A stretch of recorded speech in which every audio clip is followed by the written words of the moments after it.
Guys তোমাদের সামনে এখন আমি কুমড়োর দানা লাগাবো। এই যে কুমড়োর দানা এনেছি, এখন এই মাটিতে পুঁতবো এখানে। তো গাইস তোমাদের দেখাচ্ছি এই যে কুমড়োর দানা। এই যে আমাদের এই ছোট্ট একটা টপ, এখানটায় এখন পুঁতবো আমি এই কুমড়োর দানাগুলো।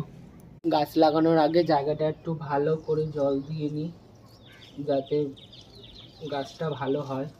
জলটা দিয়ে নিলাম, আর আস্তে আস্তে তোমাদের বলবো। এবার এক এক করে আমি গাছগুলোকে পুঁতবো। পুঁতে দিলাম। এই যে এই গোড়াটা নিচের দিকে রাখতে হয়, এই যে গোড়াটা নিচের দিকে রেখে এই যে পুঁতে দিলাম।